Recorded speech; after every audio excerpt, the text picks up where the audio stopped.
The sound of Kelly's laughter cut through the garage like a rusty blade. I was under the hood of my F-150, trying to coax life back into the carburetor when her voice drifted through the thin walls separating our house from my workshop. She was on speakerphone again, probably talking to Lacey, her business partner and supposed best friend. I swear Adam couldn't satisfy a parking meter. Kelly's voice carried that particular brand of cruelty she'd perfected over the past year. Vaughn, on the other hand, God, that man is built like a racehorse. Before we dive deeper into this story, I have one small request. Please subscribe, drop a like, comment, and hit that hype button to boost this channel so more people can discover these incredible Reddit stories. My wrench slipped, scraping knuckles against the engine block.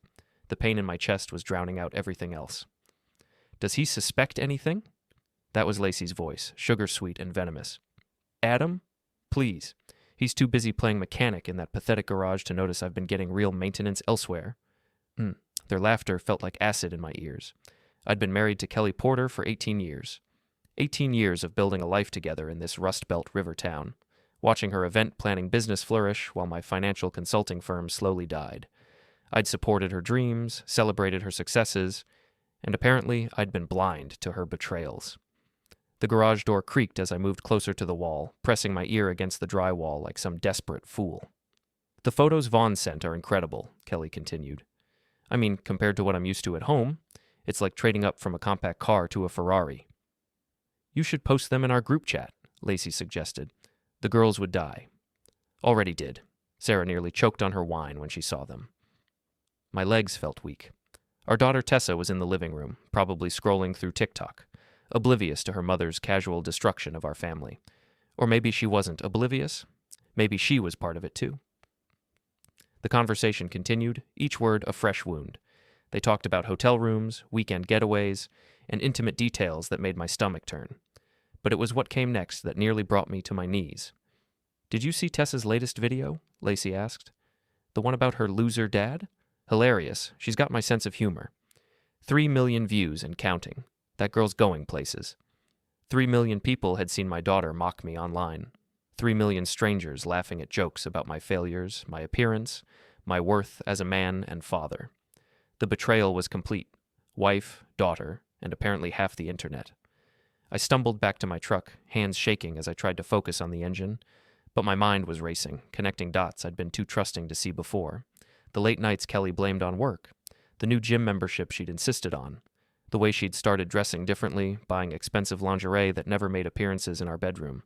Vaughn Martinez, personal trainer at Elite Fitness downtown. I'd met him exactly once when Kelly dragged me to some charity event her company was organizing. Tall, muscled, with the kind of confident swagger that made middle-aged women giggle like teenagers.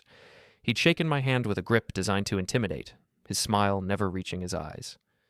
The phone conversation had ended, but Kelly's laughter still echoed in my head. I wiped my knuckles with an old rag and tried to think clearly. 18 years of marriage. A 16-year-old daughter. A business hanging by threads. A wife who apparently saw me as nothing more than a punchline. But I wasn't just going to roll over and die. Not Adam Porter. I'd built a financial consulting business from nothing, survived the 2008 crash when bigger firms folded, and I sure as hell wasn't going to let Kelly and her boy Toy destroy what was left of my life without a fight. The first step was evidence. Real evidence. Not just overheard phone calls and suspicions. I needed proof solid enough to protect myself in what was surely going to be a messy divorce. Kelly thought I was clueless, distracted by my failing business and mechanical hobbies. She had no idea that 20 years in financial analysis had taught me exactly how to dig up buried secrets. That night, while Kelly attended another business dinner, I started my investigation. Kelly's laptop sat on the kitchen counter, password protected but not impenetrable. After 18 years of marriage, I knew her patterns. She used variations of the same passwords for everything, combinations of Tessa's birthday, our wedding anniversary, and her maiden name. It took me 15 minutes to crack it. What I found made my earlier discovery seem like a gentle warm-up. The photos were in a hidden folder labeled Inspiration, dozens of explicit images that left nothing to imagination. But worse than the photos were the text messages, screenshot after screenshot of conversations that painted me as a pathetic joke. Kelly and Vaughn had been carrying on for 8 months, meeting at hotels, planning weekend trips, and apparently competing to see who could craft the most humiliating descriptions of my shortcomings. But the real gut punch was the group chat. Kelly, Lacey, and 3 other women from their social circle had created a private thread called The Adam Show. Screenshots of my attempts at romance, photos taken without my knowledge, and running commentary on everything from my receding hairline to my tragic attempts at staying in shape. One message from 2 weeks ago made me see red. Kelly. Caught Adam trying to do push-ups in the garage yesterday. Lasted about 30 seconds before he was gasping like a fish. Vaughn does 200 without breaking a sweat. Sarah. Why don't you just leave him? Kelly. And give up half of everything? Please. I'll keep him around until Tessa graduates, then take him for everything he's worth. Besides, watching him try so hard is entertaining. Lacey. You're evil. I love it. The timestamps showed they'd been having these conversations during family dinners, school events, even during Tessa's birthday party last month. While I was cutting cake and taking photos, Kelly was texting jokes about my dad bod to her friends. I printed everything. Bank statements showing hotel charges I'd never questioned. Credit card receipts for lingerie and expensive dinners. Phone records revealing hundreds of calls and texts to Vaughn's number. The evidence painted a picture of systematic deception that went far beyond a simple affair. But I needed more than just proof of infidelity. I needed leverage. Vaughn's social media profiles were public, and he wasn't nearly as careful as he thought. His Instagram was full of gym selfies, protein shake endorsements, and photos with clients that pushed the boundaries of professional behavior. But buried in his older posts, I found something interesting. Photos from his previous job at a supplement store, including several that showed him handling products that weren't exactly FDA approved.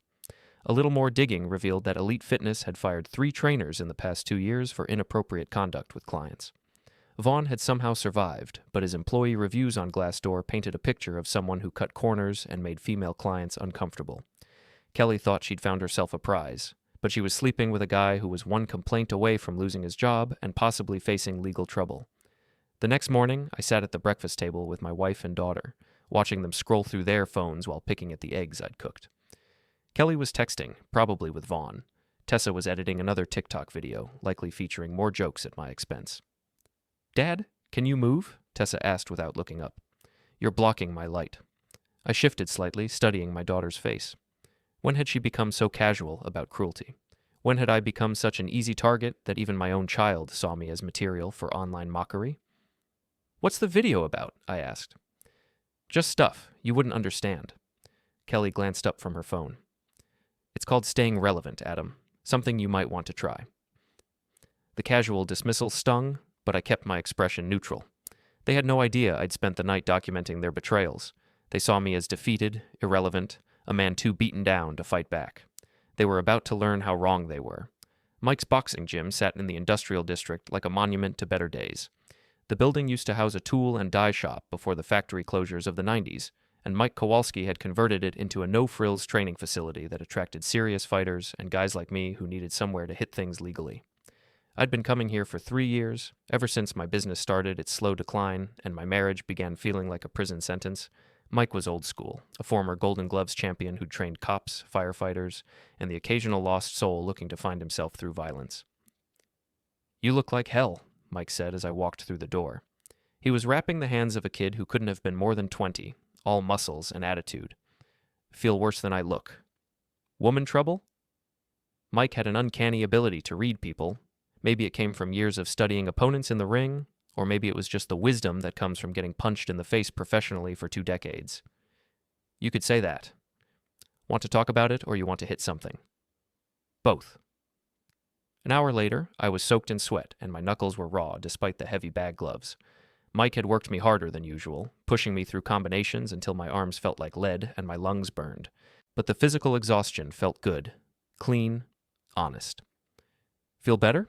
Mike asked as I unwrapped my hands. Getting there. Now you want to talk? I told him everything. The overheard phone conversation, the laptop evidence, the group chat, Tessa's viral videos. Mike listened without interruption, occasionally nodding or shaking his head. 18 years, he said when I finished. That's a long time to build something just to watch it get torn down. I keep thinking I should have seen it coming. Bullshit. You trusted your wife. That's what husbands do. The fact that she betrayed that trust says everything about her and nothing about you. Mike pulled 2 beers from the ancient refrigerator in his office. The labels were faded, and I wasn't entirely sure they were still good, but I took one anyway. So what's the plan? He asked. Divorce. Take her for everything I can. Expose the affair, use it to get favorable custody terms. That's the legal plan. What about the satisfaction plan? I looked at him over my beer. What do you mean? I mean the part where you make them pay for humiliating you. The part where you show them that Adam Porter isn't some broken-down loser they can walk all over. I'm not looking to do anything illegal. Who said anything about illegal? I'm talking about justice. The kind that happens in public, where everyone can see. Mike had a point. Legal revenge was one thing, but it would play out in courtrooms and lawyers' offices, hidden from the public eye. Kelly had humiliated me publicly, turned me into a joke for her friends and my own daughter. Maybe it was time to return the favor. What did you have in mind? Kelly's got that big charity event coming up next month, right? The one for the Children's Hospital? I nodded. Kelly's company was organizing the annual fundraiser, a black tie affair that drew the city's social elite. She'd been planning it for months, and it was supposed to be her biggest professional success yet. A lot of important people at those things, Mike continued. A lot of cameras. A lot of opportunities for things to go wrong. You're suggesting I sabotage her event? I'm suggesting you level the playing field. She's been playing games behind your back for months. Maybe it's time she played them in front of an audience. The idea was tempting, but I needed to be smart about it. Kelly wasn't stupid, and neither was Lacey. If I was going to expose them publicly, I needed to do it in a way that couldn't be traced back to me. I need more than just evidence of the affair, I said. I need something that will destroy her credibility completely. Then you better start digging deeper. Mike was right.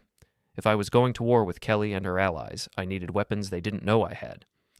The affair was just the beginning. In my experience, people who were willing to betray their spouses usually had other secrets worth hiding. It was time to find out what those secrets were. The beauty of being married to someone for 18 years is that you learn their patterns, their weaknesses, their blind spots. Kelly thought she was being careful, but she'd gotten sloppy. Success had made her overconfident, and overconfidence led to mistakes. Her first mistake was using our shared cloud storage for her business files. Kelly had always been paranoid about losing client information, so she backed up everything to our family account. What she didn't realize was that her deleted files weren't actually gone. They were just moved to a trash folder that took 30 days to purge automatically. I spent the weekend going through months of deleted documents while Kelly was at another business retreat with Lacey. What I found was better than I'd hoped for. Kelly's event planning company had been systematically overcharging clients and pocketing the difference. The scheme was sophisticated. They'd get quotes from vendors, then mark them up by 20 to 30% before presenting them to clients. The clients paid Kelly's company, which then paid the vendors the original amount and kept the markup as pure profit. On its own, it wasn't illegal. Markup was standard business practice. But Kelly and Lacey had taken it further. They were creating fake vendor invoices for services that were never provided, charging clients for premium options and then delivering standard packages, and in at least 3 cases, they charged clients for full events and then canceled at the last minute while keeping the deposits. The Children's Hospital charity event was their biggest score yet. The hospital had budgeted $200,000 for the fundraiser, expecting to net around $300,000 in donations after expenses.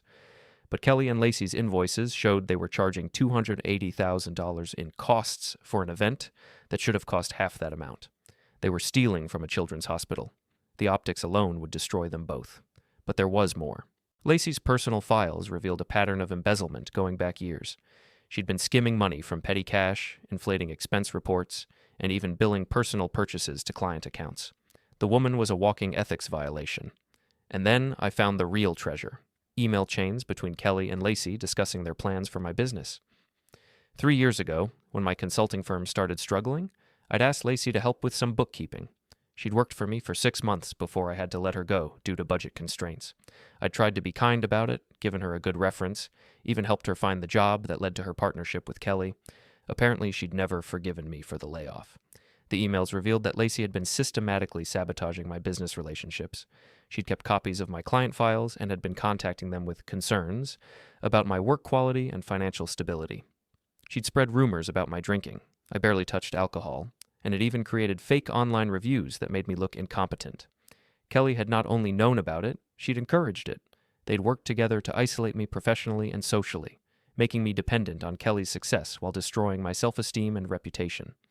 The affair with Vaughn wasn't just about closeness or excitement. It was part of a calculated campaign to break me down completely before Kelly filed for divorce. They wanted me so demoralized and financially ruined that I wouldn't be able to fight for anything in the settlement. But they'd made one crucial error. They'd underestimated me. I printed everything: financial records, email chains, fake invoices, client correspondence. Then I made multiple copies and stored them in different locations. If Kelly and Lacey wanted to play dirty, I was ready to show them what dirty really looked like. The charity event was 3 weeks away. 3 weeks to plan the most public, most devastating exposure in the history of our small city's social scene. Kelly thought she was planning the event that would make her career. Instead, she was organizing her own professional funeral. The first shot was fired on a Tuesday morning at Tessa's school. I'd taken the day off to attend her parent-teacher conference, something Kelly had been too busy to make time for. As I walked through the parking lot, I spotted Vaughn's red Mustang convertible parked near the gym entrance. He was inside the school, during school hours, with my wife. I found them in the empty auditorium, sitting closer than any married woman should sit with another man. Kelly was showing him something on her tablet, probably event plans, while Vaughn's hand rested casually on her knee. "Adam!" Kelly's voice was sharp with surprise and guilt. "What are you doing here?" "Parent-teacher conference, remember, for our daughter?" Vaughn stood up slowly, all 6'3" of him unfolding like a threat. He was wearing a tight black t-shirt that showed off his gym-sculpted physique, and his smile held just enough smugness to make my fingers itch. "Hey, Adam, Kelly was just showing me the plans for the charity event. Impressive stuff." "I'm sure it is." I kept my voice level, professional. "Though I'm curious why it requires a private meeting in my daughter's school auditorium." Kelly's cheeks flushed. "We needed a quiet place to review the layout. The acoustics in here are perfect for testing the sound system." "Of course they are." I turned to Vaughn. "And you're here because?" "Kelly hired me to coordinate the fitness demonstration, part of the evening's entertainment." It was a reasonable explanation, almost believable, but I could see the truth in their body language. The way Kelly's hand had moved to cover the tablet screen, the way Vaughn had positioned himself slightly in front of her, protective and possessive. "Well, don't let me interrupt your coordination." I started to leave, then turned back as if struck by an afterthought. "Oh, Vaughn, you might want to be more careful about your social media posts. Some of those supplement photos could be misinterpreted by your employer." His confident smile faltered slightly. "What do you mean?" "Nothing specific, just friendly advice from one professional to another." I left them there, Kelly's eyes burning holes in my back. It wasn't much of a confrontation, but it served its purpose. They now knew I was paying attention. More importantly, they knew I wasn't as clueless as they'd assumed. The real confrontation came 3 days later. I was at Mike's gym, working through my usual routine, when the door opened and Vaughn walked in. He'd traded his tight t-shirt for workout clothes, but his swagger was intact. Several of the regulars looked up with interest. Fresh meat was always entertaining in a place like Mike's. "Heard this was where the real fighters train," Vaughn announced to the room in general. Mike looked up from the heavy bag he was adjusting. "Depends what you mean by real. You looking to train or just to look around?" "Train.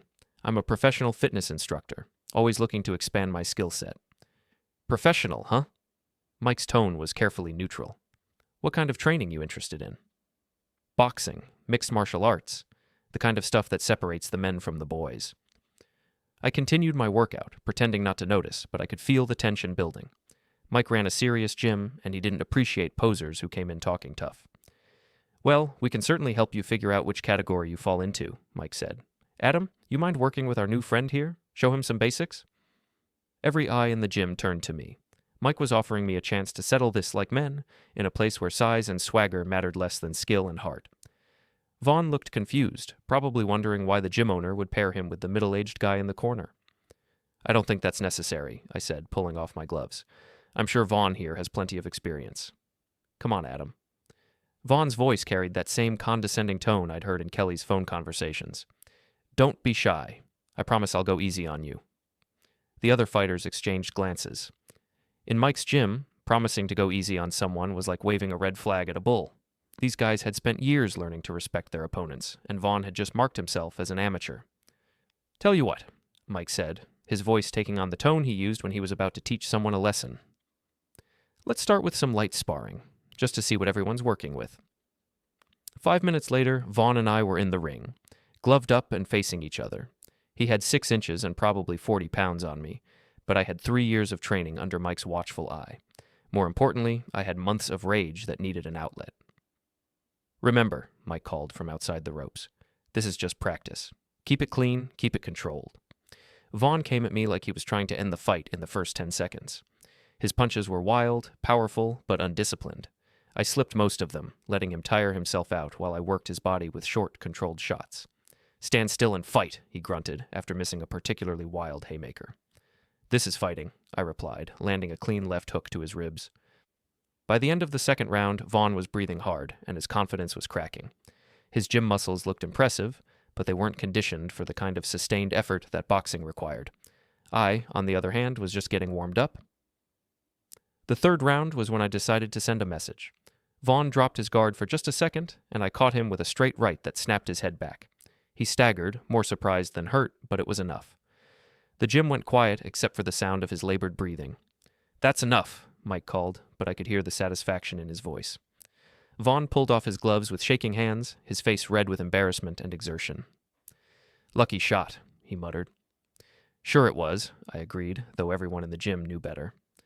As we climbed out of the ring, I leaned close enough that only Vaughn could hear me. Stay away from my family, I said quietly. This was just practice. Next time won't be. He looked at me with something that might have been respect, or might have been fear. Either way, it was better than the smug condescension he'd walked in with. Word of the sparring session would spread. It always did in a small city like ours. By evening, half the town would know that Adam Porter had put the pretty boy personal trainer on his back. Kelly would hear about it, and she'd know that her husband wasn't the broken-down loser she'd been describing to her friends. But more importantly, I'd proven something to myself. I wasn't helpless, I wasn't defeated, and I sure as hell wasn't going to roll over and let them destroy what was left of my life without a fight. The charity event was 2 weeks away. 2 weeks to put the finishing touches on my plan for public justice. Kelly and her friends wanted entertainment. I was about to give them a show they'd never forget. The first domino fell on a Thursday morning when Kelly's phone started buzzing with panicked calls from vendors. Someone had been asking questions about the charity event, detailed questions about pricing, services, and the discrepancies between what was being charged and what was being delivered. I watched Kelly pace the kitchen while she tried to calm down the florist, her voice getting shriller with each explanation.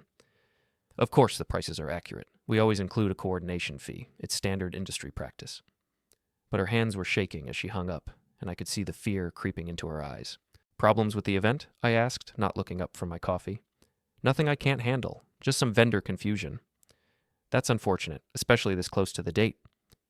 Kelly studied my face, looking for signs that I knew more than I was letting on. But 18 years of marriage had taught me how to keep my expressions neutral when it mattered. The second domino fell that afternoon when Lacey called in a panic. I could hear her voice through Kelly's phone from across the room. Someone's been going through our files, the hospital's asking for detailed breakdowns of every expense. They want receipts, contracts, everything. Kelly's face went white. What kind of receipts? All of them, including the ones for services that haven't been fully implemented yet. That was code for the fake invoices, the inflated costs, the money they'd been skimming from a children's hospital charity event. Kelly ended the call and stared at her phone like it might explode. Everything okay? I asked. Fine, just some administrative details.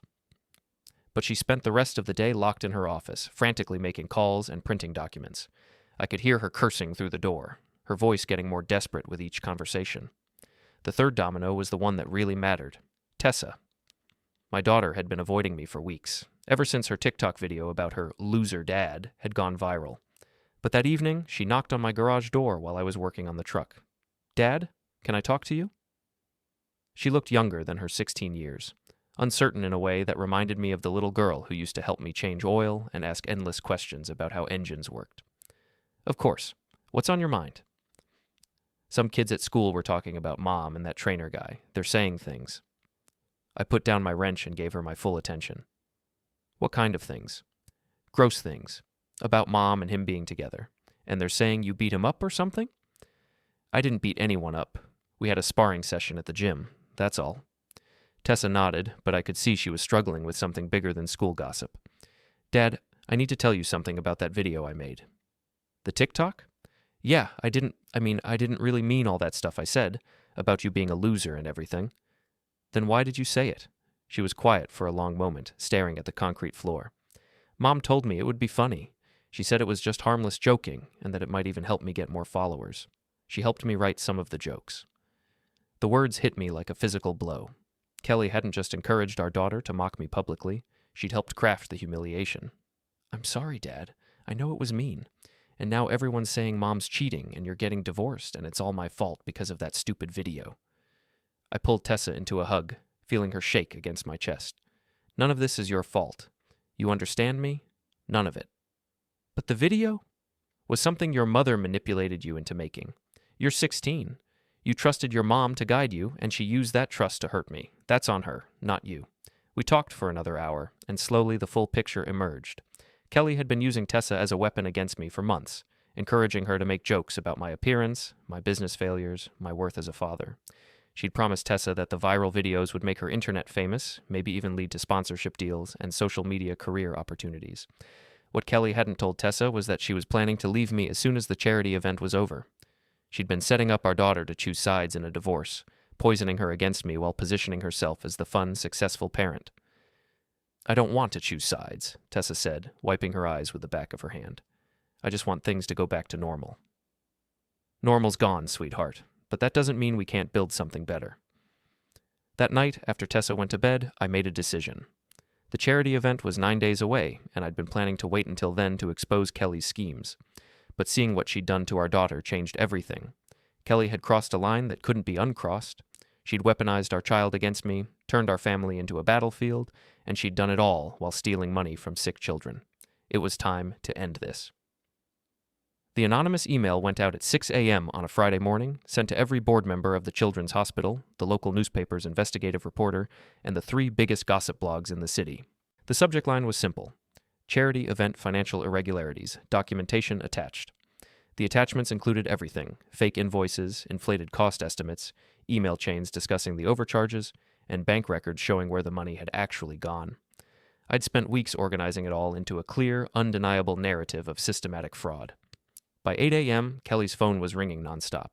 I watched her take the first call from the hospital's board chairman, her face cycling through confusion, denial, and growing panic as he explained why the charity event was being suspended pending a full financial audit.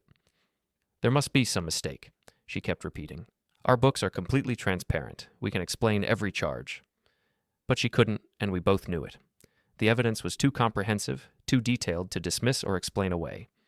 Kelly and Lacey had been caught red-handed stealing from a children's hospital, and no amount of charm or excuses was going to fix that. The second call was from the newspaper reporter. Kelly hung up on her.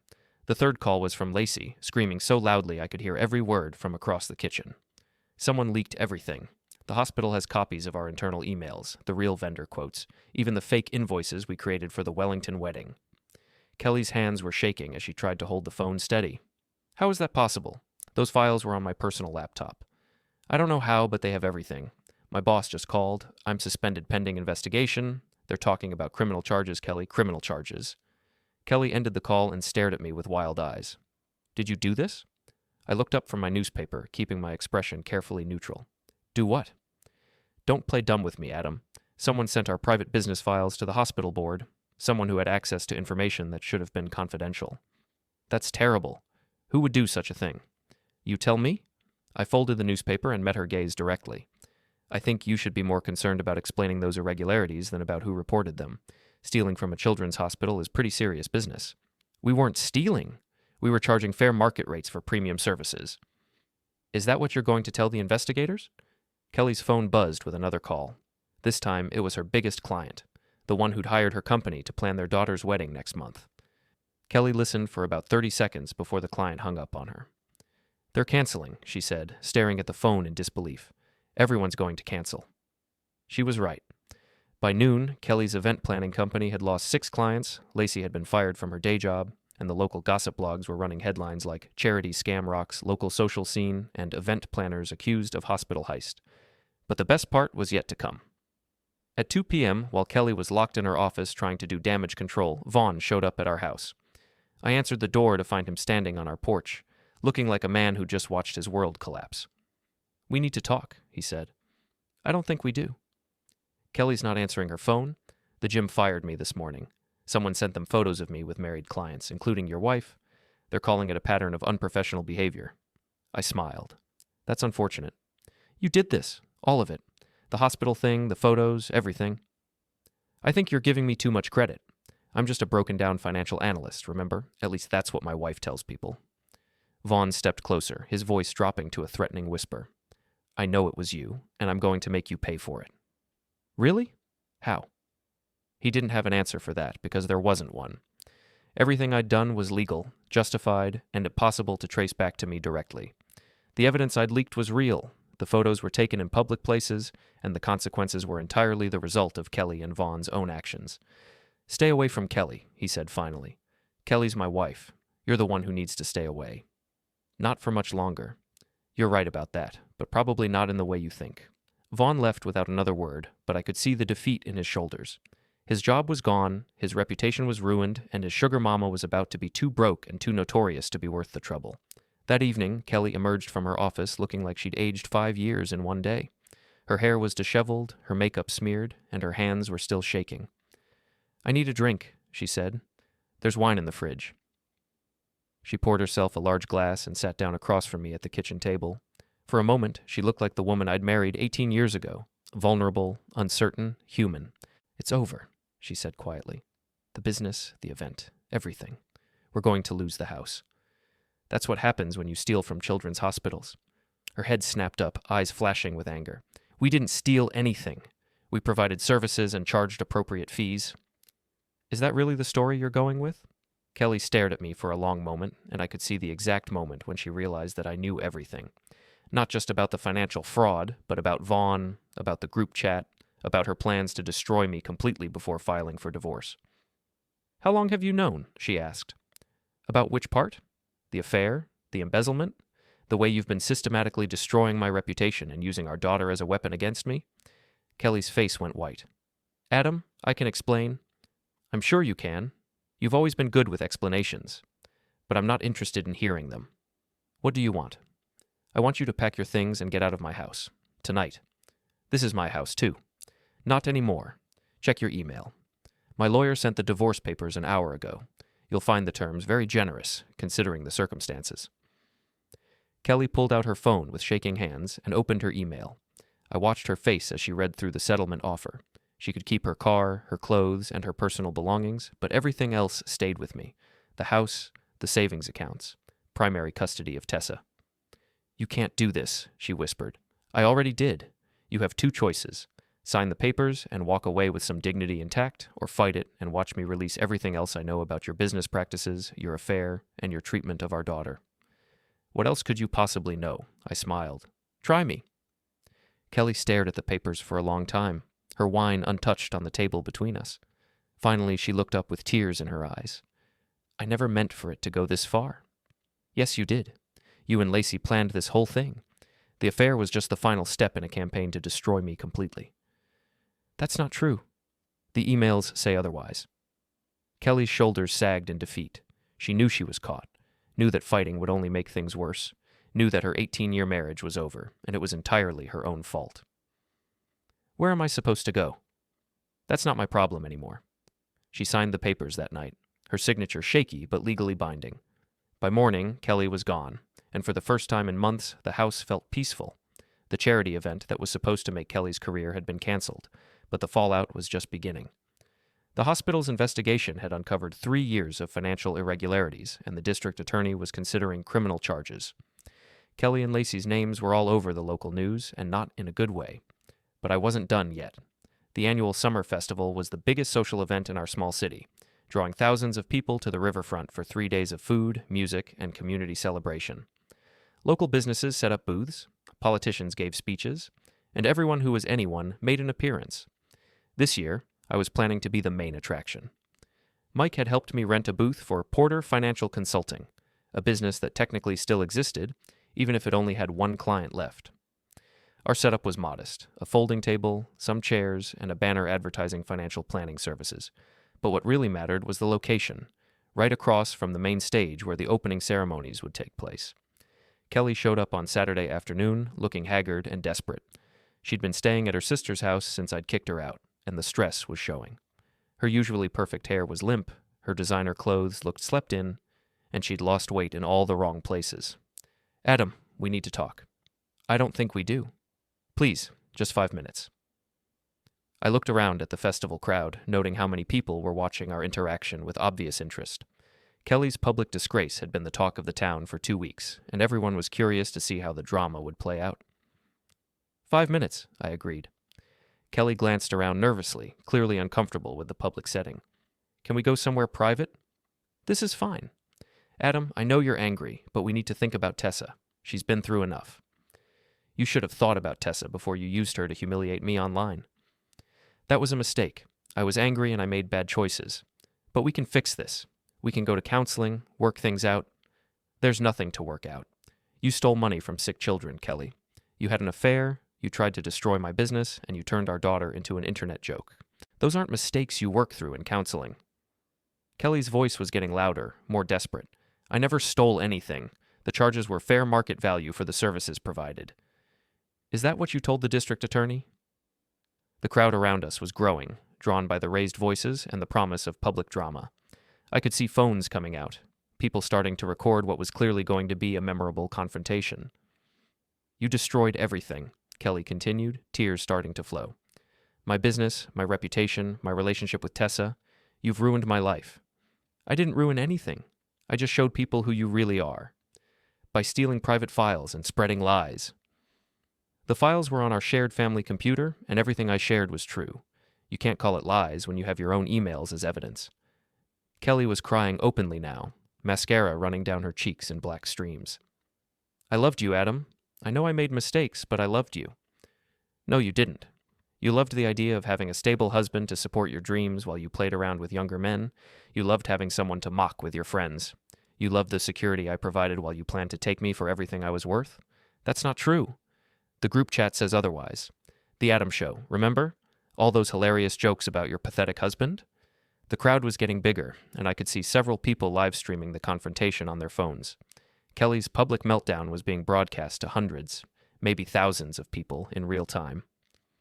I'm sorry, Kelly screamed. I'm sorry for all of it. The affair, the group chat, everything. I was stupid and cruel, and I'm sorry. Sorry doesn't give me back 18 years of marriage. Sorry doesn't undo the humiliation. Sorry doesn't help the children's hospital get their money back. Kelly collapsed into one of the folding chairs at my booth, sobbing uncontrollably. The crowd was murmuring, some people looking sympathetic, others clearly enjoying the spectacle. I felt a moment of something that might have been pity, but it passed quickly. Please, she whispered. I have nothing left. No job, no money, no friends. Vaughn won't even return my calls. I'm completely alone. That's what happens when you betray everyone who ever trusted you. What do you want from me? What will it take for you to forgive me? I looked down at the woman who had been my wife for 18 years, who had borne my child and shared my bed and plotted my destruction with casual cruelty. She was broken now, publicly humiliated and financially ruined, exactly as she had planned for me to be. I want you to disappear, I said quietly. Leave town, start over somewhere else, and never contact me or Tessa again. I can't just abandon my daughter. You already did, the moment you decided to use her as a weapon against me. Kelly looked up at me with red, swollen eyes. I know you hate me, but please don't turn Tessa against me completely. She's all I have left. Tessa will make her own choices about you, but they'll be based on who you really are, not on the lies you've been telling her about me. Kelly stood up slowly, wiping her face with the back of her hand. The crowd was still watching, still recording, still waiting to see what would happen next. This isn't over, she said, but there was no strength behind the threat. Yes, it is. Kelly walked away through the crowd, her head down, her shoulders shaking with sobs. I watched her go, feeling nothing but relief that the 18-year nightmare was finally ending. The festival continued around me, but I was the center of attention for the rest of the weekend.